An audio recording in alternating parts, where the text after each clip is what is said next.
Hi, welcome to Science Hangout from Science Mission. So we have today Dr. Kobayashi, Professor of Microbial Pathogenesis and Immunology at the Texas A&M Health Science Center is with us. Welcome, Dr. Kobayashi. Hello, thank you for having me. Uh, Dr. Kobayashi presented his work in several scientific meetings, is an editorial member and a reviewer for several journals, and has published several articles in peer-reviewed journals. So, Dr. Kobayashi, can you please tell us about yourself, your interest, research interest, your background, etc.?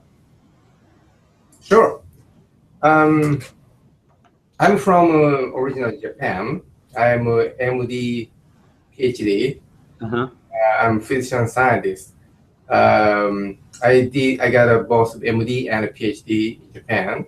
Uh-huh. I did clinical training for 3 years. Okay.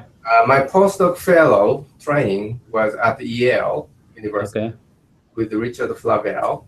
I Uh-huh. spent 6 years, a fantastic 6 years over there. Okay. With the great colleagues and the great mentor. And I moved to the Boston, where I had my first lab Uh-huh.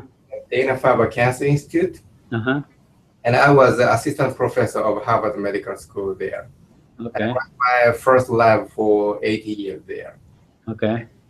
Recently, 3 years ago, Texas A&M University, my current university, recruited me. Okay. And my lab is mostly focused on the immunology. And most recently, we work on cancer as well. Okay. And like, can you please talk about your mentors, role models in your career? Right. I don't have a specific role model. Uh-huh. Uh, Two scientists significantly influenced me. The Okay. one is my mentor for my postdoctoral fellow training, which is Richard Flavel. Uh-huh. He was one of the most productive immunologists at the time when I joined his lab. Okay. 3 years later, he's still very active. He, Uh-huh. his management skill is extraordinary. I cannot believe it. Nobody cannot compete. Okay. Another person is Dr. Jack Strominger. Uh-huh. I met him when I joined with Dana-Farber, and as Okay. a colleague. Um, Jack Strominger did so many contributions in the science, but Uh-huh. two of them are mostly famous because one is he discovered how bacteria can be killed by penicillin. That's one. Uh-huh. Another one is he showed how T lymphocytes can recognize antigen. Okay. Also a Nobel Prize worthy discovery. Uh-huh. And I am his grandson generation. So generation wise, it's a big gap. But Uh-huh. he's still still full of energy, and he's so curious about a lot of science. Uh-huh. And he asks a question like a baby. He wants to know. He's curious about so many things. So he's Mm-hmm. an amazing person. Okay. So he's one of my heroes. Okay. And what motivates you every day? What motivates every day? Realistically, it's very difficult to run the basic lab. It's a lot Uh-huh. of not doing well. But probably the happiest moment to me is when I think freely and I got an idea, new idea. That is the eureka moment. Mm-hmm. You find the new idea Mm-hmm. and you know that you are the only one person who has that idea. That Okay. moment is the probably happiest moment. I try to Okay. forward for only for positive side because so many things are not easy. Okay. And what are your hobbies, interests other than research? I dance. I'm Oh, wow. not like a dance in the stars in the TV show. No, Uh-huh. it's Argentine tango. I studied when I was a postdoc fellow at Yale, and I've Uh-huh. been dancing for about 14 years now. Okay. But now I dance, and since this university in Texas Mm-hmm. A&M is the middle of Texas in a small college town, and there is no Argentine town community. So Mm-hmm. uh, I decided to make one. So now I'm a Argentine tango teacher as well. Wow. Okay. And can you please talk about your lab, the lab people, grad student, postdocs, and all? Yes. So I run small lab which is consists of a postdoc and students, and they are Uh-huh. independent. So we Okay. keep multiple projects and they run Mm-hmm. those projects, and I try to meet them regularly as much as Mm-hmm. possible, probably every other week, Mm-hmm. and try to mentor. Okay, that's good. And what is the best way to contact anybody after viewing your presentation if they are interested? What is the best way to I think contact you? email to me is the best. Email is the best way. Okay. And let's talk about your research. And whenever you get a chance, you can start your presentation. You can give a brief introduction and give you a presentation.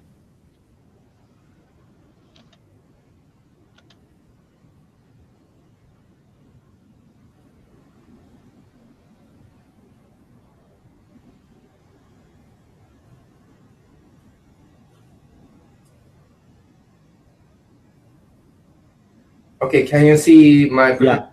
Yeah. Okay, Yeah. great. All right. So the title of my talk is NLC5 C1TA, a critical regulator of MSC class 1 and cancer. This is research is about the regulation of MSC class 1, and that's its role in the cancer and the immune evasion by cancer cells. So this is the MSC class 1 and MSC class 2. Mm-hmm. Those are arguably probably the most important molecule in the immunology field. There are three Mm-hmm. Nobel Prize related to MSC was awarded. Mm-hmm. And there are two MSC. One is MSC class 1, which Mm-hmm. can present the antigen to CD8 T cell. Mm-hmm. Another one is MSC class 2, which can present the antigen to CD4 T cell. Okay, here is a more detailed view. The Mm-hmm. left is MSC class 1 pathway, and the right is MSC class 2 pathway. Mm-hmm. The difference is where antigen coming from. If Mm-hmm. antigen is inside of cell, for example, if a cell is already infected by virus, then virus antigen inside cell. And also if it's cancer, then there is a tumor antigen is inside. Mm-hmm. And those antigen is processed by proteasome. And those consist of many components, including LMP2, LMP7, or others. Mm-hmm. Proteasome will break down antigen to small pieces, Mm-hmm. small peptides. Mm-hmm. And those peptides will be getting to the EL, Mm-hmm. transporter called TAP1, Mm-hmm. TAP2. And now antigenic peptides are loaded on MSC class 1, and which is composed of heavy chain. And in the case of human, this chain is encoded by HLA, HLB, or HLC. And Okay. also there is a small subunit called beta 2 microglobulin. And Okay. those generate MSC class. Now, peptide is loaded on MSC class 1 in the EL, Mm-hmm. travel, go to the surface of the cell, and the antigen is presented to CD8 T cell. Mm-hmm. Now CD8 T cell can recognize, oh, something wrong about this cell, and it's activated, and it can kill this virus-infected cell or cancer cell. So this is how the MSC class 1 pathway work in general. Okay. On the other hand, if antigen is coming from outside the cell, then those antigen is loaded on the MSC class 2. This is the different MSC class 2, MSC molecule. And then antigen is present to the CD4 T cell.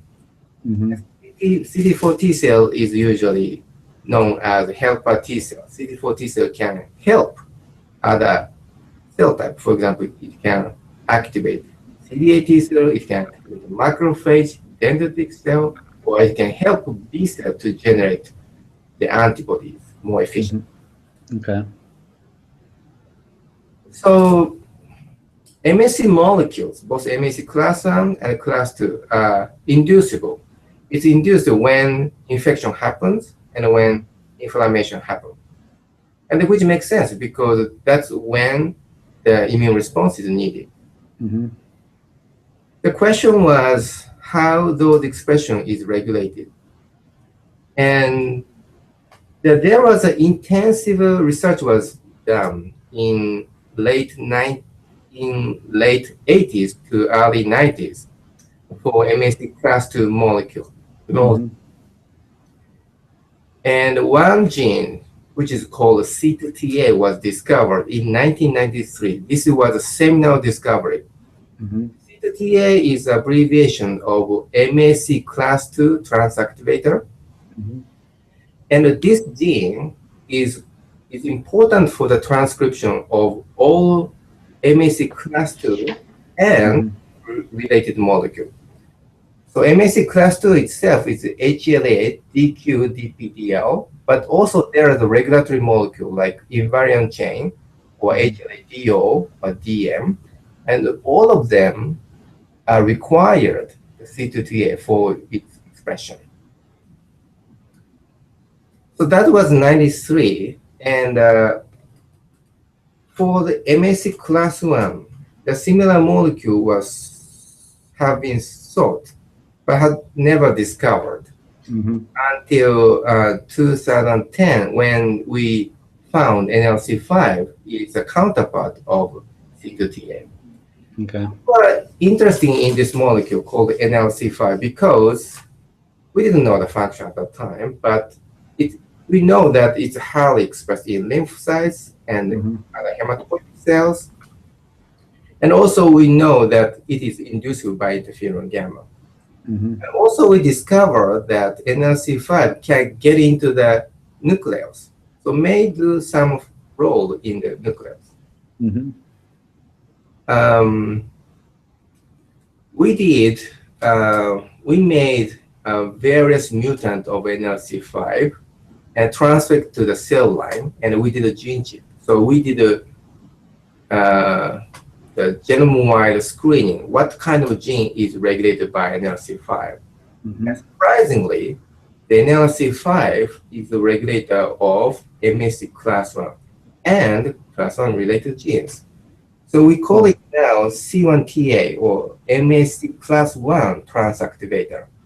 And this NLC5 is important for not only MSC class 1 heavy chain, HLA-A, B, C genes, but also beta subunit, beta to microglobulin, and also transport type 1, and the proteasome like LMP2 or LMP7. So NLC5 is not only just class 1 regulator, it's a regulator of components in the important components in the MSC class 1 pathway. We confirmed this by several experiments. I here show the several examples.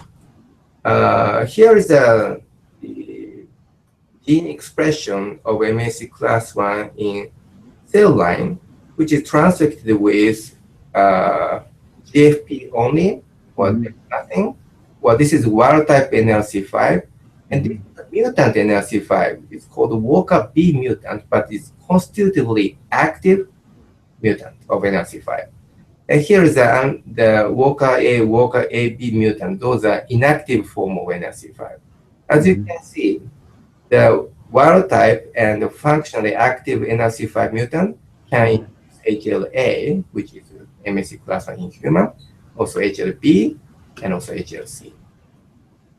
This is a messenger RNA level determined by qPCR. But also, if you look at the protein level, this is by Western blotting, the functionally active NRC5 can induce MSC class 1 heavy chain, and also beta-2 microglobin, and TAP1, and also LMP2. Also, if we look at the surface expression level of MSC class 1, only active form can induce, here we look at the by FACS, we look at the surface expression of HLA-ABC and HLE, this is a different type of MSC class 1. The active form of NRC5 can induce is MSC class 1, but active form cannot do anything. So those are very interesting discovery, but those are all in vitro studies using human cell lines. So we wonder what happened in vivo. So we the NRC5 knockout mice, and we look at the MSC class 1 expression. H2KB is mouse MSC class 1, and this expression is reduced in the spleen in knockout, and also in thymus, and the kidney, and on the other hand, H2A alpha, which is MSC class 2 of mice, there is no downregulation of expression. Okay. If we look at the different cell types, MSC class 1 is reduced. This is the representative FACS panel, and this is a summary of 3 to 4 mice per group. The MSC class 1 expression is reduced in CD4 T cell, CD8 T cell, and B220 B cell, and F480 positive macrophage, and partially reduced in CD11C dendritic cells. And on the other hand, if you look at the MSC class 2 expression, there is no reduction in knockout. So suggesting NRC5 is important only for the expression of MSC class 1, but not MSC class 2. It was shown that for the induction of MSC class 2, C2TA is critical. So we wonder maybe NRC5 does the same thing, similar thing for MSC class 1 induction. So here's the experiment which we stimulate splenocytes by interferon gamma. Again, we'll look at the H2KB. This is a mouse MSC class 1 expression. And here is the wild type. Here is the before interferon gamma expression.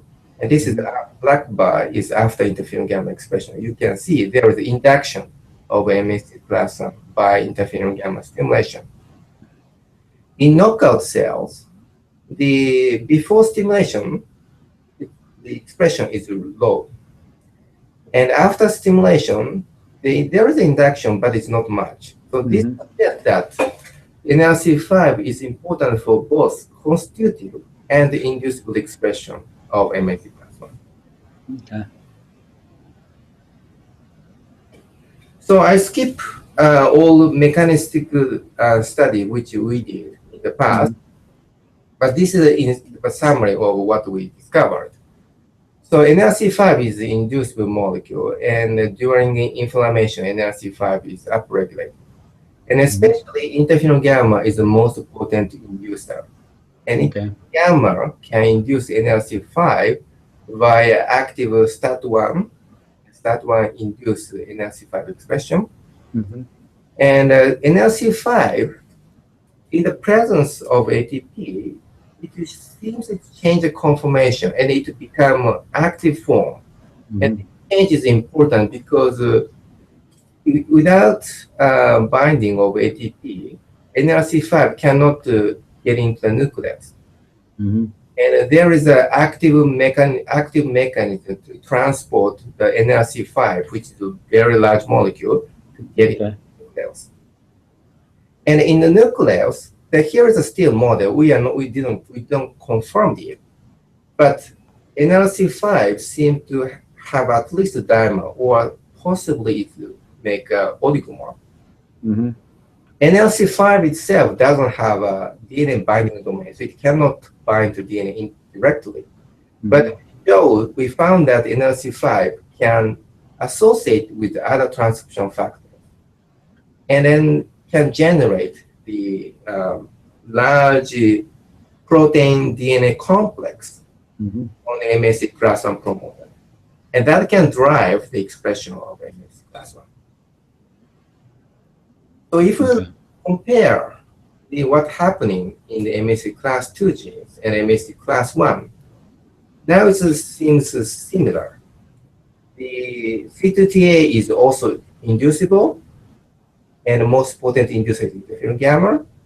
And C2TA cannot bind to DNA, but can associate with the other transcription factor to generate active protein DNA complex called C2TA enhancer zone. And on the other hand, NLC5 generates C1TA enhancer zone. And this enhancer zone has a very similar, and a component are similar, but the function is very different, because these enhancer zone can specifically induce MSC class 2 or MSC class 1, not vice versa, never. Specificity is very tight, and we don't know why. So MSC class 1 is important for many, many diseases. And one of the most important diseases is the cancer. So we have a normal person has every day we have a cancer cell developed in our body. People say 200 to 300 cancer cells born every day. But most cells are killed by our immune system.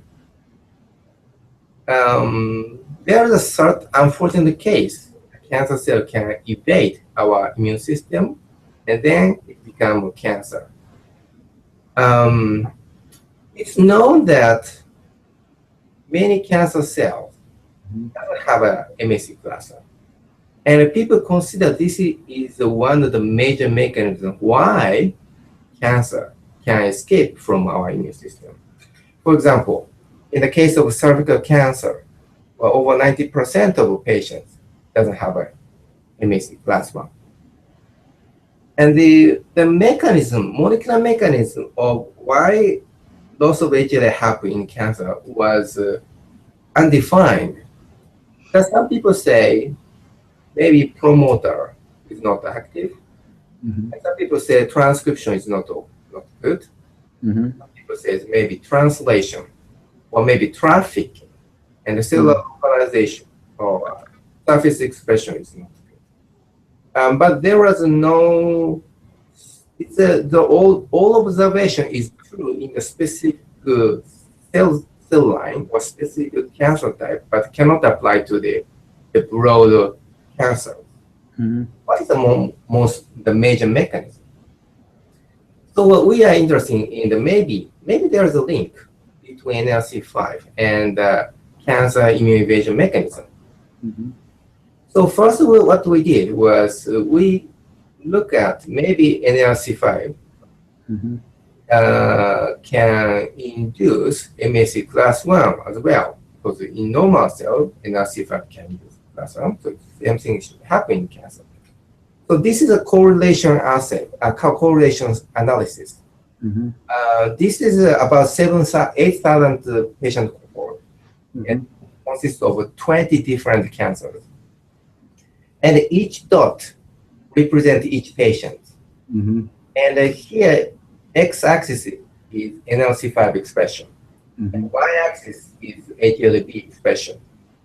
As you can see, NLC5 expression is tightly correlated with MSC class 1, indicating NLC5 can induce class 1 in cancer. Not surprising. And we confirmed this in individual cancer, in melanoma, bladder, thyroid carcinoma, breast cancer, glioma, ovarian cancer, and others. In all cancers, NRC5 can induce HIV. The cancer cell can be killed by cytotoxic CD8 T cell. And MSC class 1 is important for this process. So we look at the CD8 T cell. We look at the CD8A expression as a marker for CD8 T cell. X-axis is NRC5. As you can see, there is a tight correlation, which means NRC5, if there is NRC5, you can recruit CD8 T cell. As a negative control, we look at the CD56. This is the marker for NK cell. There is no role for the NK cell recruitment. What NRC5 does is not only the recruitment, but also activation, because we look at the activation marker. This is granzyme A, and this is pathway 1. Both of them are important activation marker of CD8 cell, and NRC5 expression is correlated with this, indicating NRC5 expression is important for both recruitment and activation of the cytotoxic. So this is not surprising. This is kind of very, very expected. The question is how and why the cancer cell can escape from NRC5 anti-cancer immunity. We found 3 major mechanisms. One is methylation of NRC5 promoter. So this is the human NRC5 promoter. There is a CpG island, and we use methylation-specific probe, and we analyze the methylation status in the promoter of NRC5 gene. And here is the NRC5 methylation. If you go to the right, more methylation. And here, y-axis is NRC5 expression. You can see that there is a correlation, but in this case, it's a negative correlation. If you have more methylation, you reduce NRC5 expression. If we compare the normal tumor cancer and the corresponding normal tissue, usually in normal tissue, the NRC5 promoter is not methylated.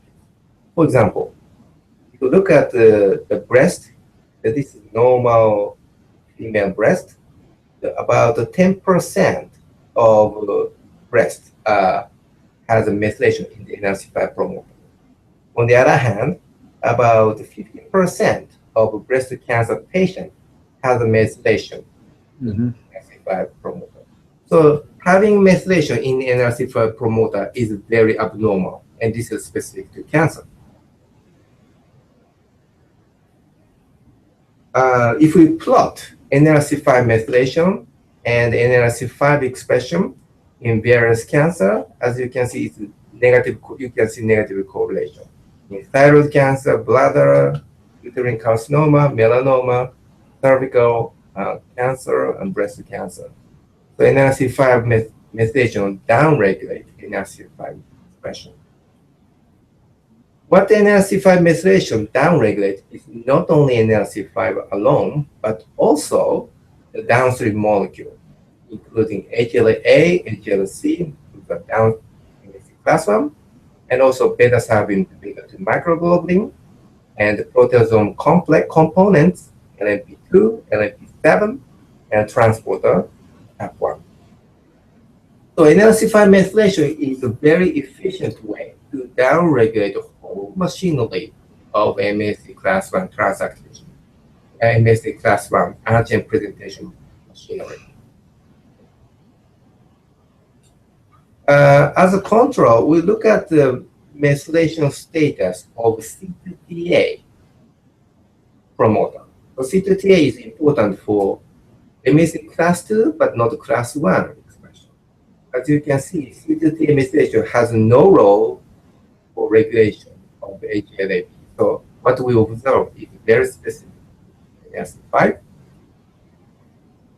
Also, NRC5 methylation can downregulate CD8 T cell recruitment because CD8 expression is negatively correlated. On the other hand, NRC5 methylation has no effect on the recruitment of NK cell. Also, NRC5 methylation is negatively correlated with activation marker of CD8 T cell, granzyme A and perforin 1. So that suggests that NRC5 methylation can suppress CD8 T cell recruitment as well as activation of CD8 T cell. So this is because of cancer. Maybe people may think that methylation may happen ubiquitously in any gene, but that is not the case. If we compare the methylation status in the promoter of various MAC class 1 and class 1 related genes, this is a methylation status of NRC5 and HL-MSC class 1 and other MSC class 1 related genes. You can see the NRC5 methylation level is much higher than the others, indicating that the cancer is somehow preferentially target NRC5 to downregulate MSC class 1 pathway, and which makes sense because NRC5 is the champion, that is a regulator of others. If we suppress NRC5, you can suppress the others at the same time. This is the most efficient way to get MSC class 1 pathway.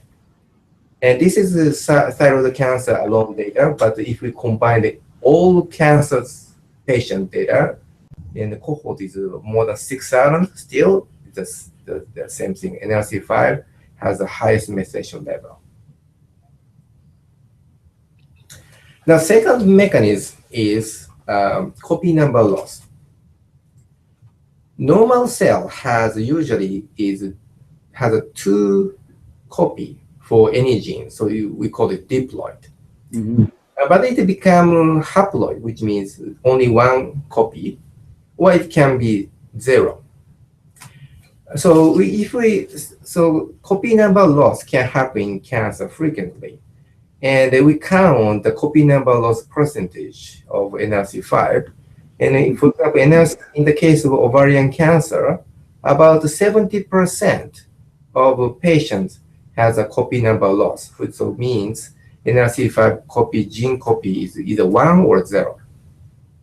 And this results in the reduction of NRC5 expression.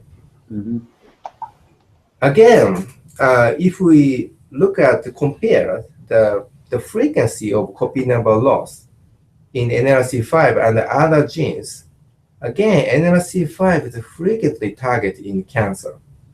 Again, suggesting the NRC5 is a preferential target in cancer to downregulate MAC class 1 pathway. The third mechanism is somatic mutations. This happens less frequent, but I think this is still important. In the case of colon cancer, about 8% of patients carrying NRC5 mutation. Some of them are silent mutation, so this is not important, but some of them are missense mutation, or some of them are frame shift mutation, and those are important. And we did analysis, and about 60% of those mutations result in the complete loss of function of mutation, which means the NRC5 lose all function. Again, if we compare the mutation rate in NRC5 and other MSC class 1 genes, this is very interesting. NRC5 is always targeted preferentially compared to that. So how about the impact on the patient clinical course? So I show you only 2 cancer cells. For this study, this is a Kaplan-Meier survival curve. We divided the patient cohort to the 4 groups based on NRC5 expression. One is the NRC5 highest top 25%, next 25, and next 25, and lowest NRC5 expression 25%. Okay. And we compare the highest and the lowest group for the survival. And as you can see in the melanoma, this is a very black and white, very clear difference between the high and the low NRC5 expression group, patient survival, also bladder cancer and other cancer as well. If we look at methylation, so methylation is reversed. If you have higher methylation, you have a lower NRC5 expression. So if you look at the high NRC5 methylation group, in this case in the melanoma group cancer patients, if you have NRC5 high methylation, your chance to survive is become low. We did a similar analysis for MHC class 1 and other molecules. In the case of HLA promoter, the methylation didn't affect to the patient survival at all, and also other genes. That indicates that the NRC5 is the bottleneck of regulation, and the cancer is preferentially target NRC5 downregulate this pathway. So here is a model of our cancer immune evasion targeting NRC5. So cancer cells in early phase, most genes are normal, and NRC5 can express, and MHC class 1 can express on the surface, and that will result in the antigen presentation to CD8 T cell. So CD8 T cell can come in, infiltrate, can kill cancer cells, and you may have a better prognosis. And also, in the most frequently, this system works well. So probably you don't see cancer at all because you can eliminate the cancer cell using this system. However, unfortunately, if you have a methylation in the promoter of NRC5, copy number loss or mutation, then this pathway doesn't work well, and that results in the tumor development, and you may have a poor prognosis. So what would be the clinical application? The immediate application is NRC5 is a very strong biomarker. We can predict by just checking the methylation and the expression level of NRC5, we can predict how long you can survive. Another future application is we hope that we can predict what is the most appropriate therapy based on the NRC5 expression and other genes. Also, it will be possible to develop new cancer treatment by augment NRC5 expression and also active. So many people involved in this project. Torsten Meissner, who was a postdoc in my lab, did a major role to discover the function of NRC5. Amlan Biswas played a major role to analyze the NRC5 knockout mice. And these studies were did together with the help of Amy Lee, Kyung-hee Lee, Wen Joyce Liu, Akam Bayer, and Chi Sam. Also, cancer study was performed by mostly Sayuri Yoshihama by the help of Isaac Downs and Tabasam Siddiq and Sapta Vijayam. We have a great collaboration with Peter Van den Elsen for the analysis and discovery of NRC5. We received the reagents from many people, and we had a great discussion of my old colleague at the Harvard Medical School. And the cancer study was performed by collaboration with Margaret Shipp at the Dana-Farber Cancer Institute, and Gregory Lizet at the MD Anderson Cancer Center.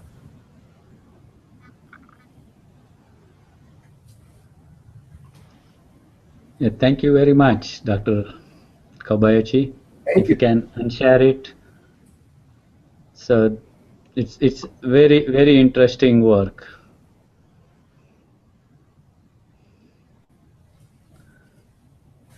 So thank you very much. It is very interesting work. Thank you. I have a couple of questions. Sure. Have you had a chance to look into the enzymes involved in the methylation of this NLRC5?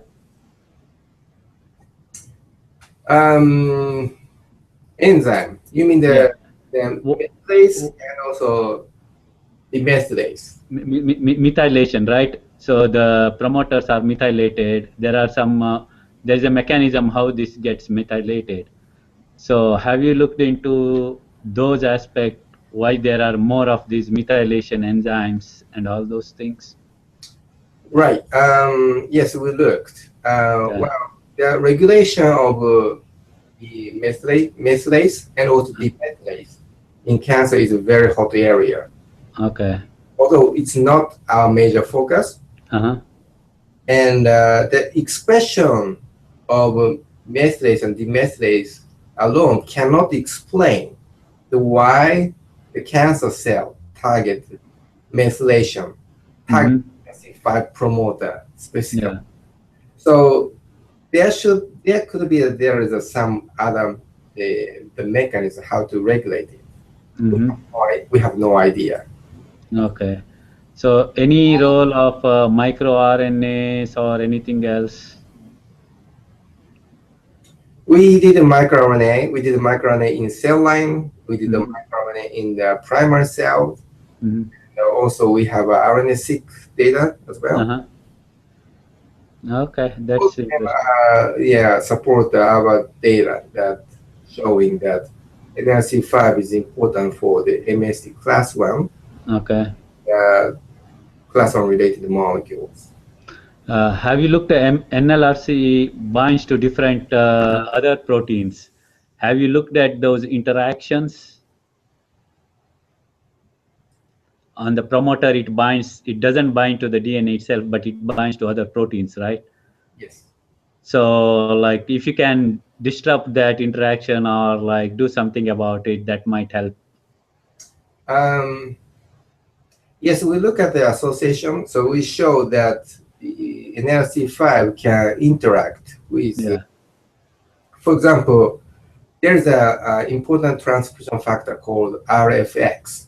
And the RFX is a trimeric composite. There's 1, 2, 3 molecule make one single factor. Okay. And it seems 2 factors can bind to DNA. And another RFX component called RFX ANC can associate with NLC5. So this is a bridge to the NLC5, and the 2 are DNA binding site. Okay. Okay. So again, thank you very much. It was very interesting connection between cancer and immunology.